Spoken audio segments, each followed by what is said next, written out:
이런 가격은 누가 도대체 어떻게 결정해 주느냐? 아니, 제값을 받고 팔면 되지 왜 싸게 파느냐? 인터넷을 통해서 어느 지점에 어느 가게가 그 물건을 제일 싸게 파는지 금방 다 알 수 있어요.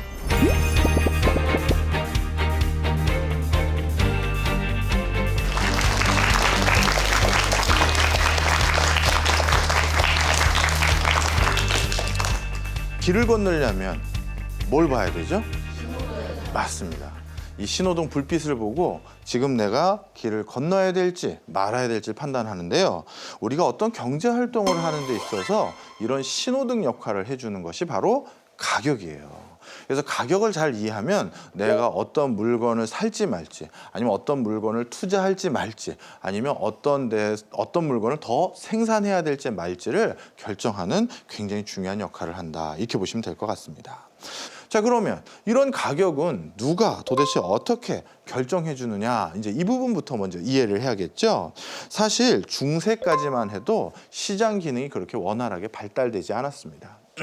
대부분의 중세에서는요, 영주가 지배하는 어떤 장원이라는 성 안에서만 거래를 하고 거주를 했거든요. 그러다 보니까 이렇게 거래 자체가 활성화되지 않았어요. 하지만 전혀 거래가 없었던 건 아니에요. 이렇게 소금같이 일부 품목이 비록 시장에서 거래는 되긴 했지만 아직까지 이렇게 여러 물건들이 활발히 거래되지는 않았었습니다. 자, 그런데 초창기에는 물물 교환을 많이 했다라고 말씀드렸었어요. 돈을 안 쓰고. 그랬죠? 그럼 물물 교환할 때는 가격이 없었나요? 이렇게 생각하실 수 있을 텐데 아닙니다. 지금 뭐 예를 들어서 복숭아 11개면 뭐 3만 원이다, 2만 원이다 이렇게 돈으로 표시할 수 있지만 이 당시에는 복숭아 11개의 가격은 닭 한 마리처럼 이렇게 다른 물건으로 계산되게 되었다. 이렇게 보시면 될 것 같습니다. 자, 그러면 도대체 가격은 어떻게 결정될까요? 우리는 가능한 한 물건을 파는 사람들은 어떻게 팔고 싶겠어요?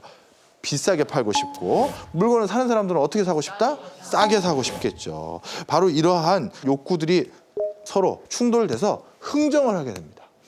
그거 조금만 더 돈을 내시죠? 좀만 깎아주세요. 이러다가 어느 순간에 합의를 보겠죠. 그럼 그 합의가 본 그 금액이 시장에서 형성된 시장 가격이다라고 보시면 될 것 같고요. 가격을 단순히 있는 그대로 받아들이는 것이 아니라 가격을 적극적으로 통제하려는 그래서 더 큰 이득을 추구하려는 그런 움직임이 생기기 시작합니다.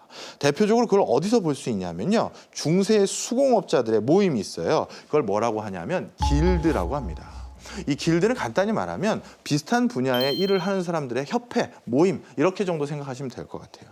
자, 이 길드는 뭐를 했느냐? 우리 이번에는 물건을 얼마만큼만 만들어서 시장에 무조건 가격을 얼마만큼 받고 공급합시다 라고 하면서 서로 약속을 하는 거죠. 이제 앞으로 우리 서로 경쟁하면서 서로 깎아주지 말고요. 무조건 이 물건은 이만큼은 받읍시다 라는 식으로 가격을 스스로 통제하게 되는 것입니다. 당연히 이렇게 됐었을 때 길드에 소속되어 있는 여러 수공업자들은 옛날보다 더 큰 이윤을 획득할 수가 있게 되겠죠. 사실 오늘날도 가격을 적극적으로 활용하는 모습들은 여러분들이 쭉 볼 수 있죠. 어디서 보냐? 바로 백화점 세일에서도 충분히 볼 수가 있습니다. 자, 근데 여러분 가격 세일 잘 이해가 안 가실 수 있을 거예요. 아니, 제값을 받고 팔면 되지 왜 싸게 파느냐 이런 생각할 수 있을 거잖아요. 그죠? 왜냐? 철진한 재고 상품들은 어차피 버리는 것보다는 싼 값에 파는 게 그나마라도 조금이라도 이득을 보지 않겠느냐 이렇게 생각할 수 있겠죠. 자, 그런데 굳이 유행이 지나지도 않고 그리고 유통기한이 그렇게 있지도 않는 물건들을 뜬금없이 세일을 할 때가 있어요. 대표적으로 여기 그림 보시면 이제 시계가 있는데요. 사람들이 돈이 없어서 못 사는 거지 사실 그게 유통기한이 있거나 뭐 문제가 있어서 싸게 팔 이유는 없거든요. 자, 경제학에서 이거를 가격차별이라는 말로 설명해 줍니다. 똑같은 제품인데 소비자마다 가격을 달리 부과해서 판매를 하거나 아니면 시장에 따라서 가격을 달리 부과해서 판매를 하는 걸 가격차별 정책이라고 해요. 그러면 왜 같은 물건을 다른 가격을 부과해서 파느냐? 바로 이겁니다. 나 그렇게 비싼 시계라도 기꺼이 내가 돈을 내고 그 시계를 살게 라는 사람들에게는 평소에 제값을 주고 다 물건을 팔아서 돈을 법니다. 그러다가 어떤 특정 시점이 되면 아주 한정적인 기간 동안 아까까지 비싸게 팔았던 그 시계를 한순간 값싼 가격에 팔아주는 거예요. 그럼 어떻게 되느냐? 평소에 저처럼 그 시계가 비싸서 이 시계를 살지 말지 고민했던 사람이 야 싸졌대, 이 기회에 사자 라는 사람들이 백화점에 달려와서 시계를 사겠죠. 그러면 시계를 판매하는 사람 입장에는 평소에 제값을 주고 이미 비싼 값에 시계를 팔 사람들에게도 다 팔았고, 세일할 때는 비싸서 못 샀던 사람들에게도 한정적인 그 기간 동안은 또 세일을 해서 또 팔 수가 있기 때문에 그래서 이득이 되는 거예요. 자, 그런데 이제 여러분들은요, 인터넷을 통해서 어느 지점에 어느 가게가 그 물건을 제일 싸게 파는지 금방 다 알 수 있어요. 여러분 뭐 물건 사려면 당연히 어디 들어갑니까? 인터넷 들어가서 가격 비교 사이트나 뭐 이런 댓글이나 이런 거 보면서 물건을 구입하시죠? 그만큼 소비자들이 가격에 대한 정보를 많이 알게 됐다, 이렇게 보시면 됩니다.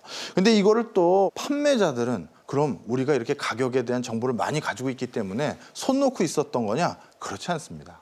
판매자들도요, 다시 우리에게로부터 많은 정보를 얻어서 고도의 가격 전략을 추구하기 위한 많은 방법들을 모색하고 있는데요. 그 중에 하나가 뉴로 마케팅이라는 거예요. 이 뉴로 마케팅은 바로 우리의 매장에서 우리가 전개하는 여러 모습들을 CCTV 화면이나 이런 것들을 통해서 확인하고요. 그걸 통해서 어떤 나이대에 어떤 손님은 주로 어디에 시선이 가고 주로 어디에 많이 체류하는구나, 이걸 바탕으로 그 물건을 거기다 놓기도 하고 가격을 좀 더 비싸게 또는 싸게 받기도 한다는 거예요.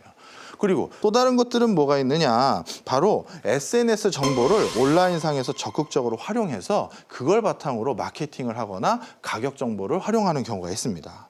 예를 들어 저만 해도 아마존에 딱 들어가서 로그인하면요, 내 친구 생일이 얼마 안 남았는지를 어떻게 알고 그 친구 생일 선물을 추천을 해줍니다.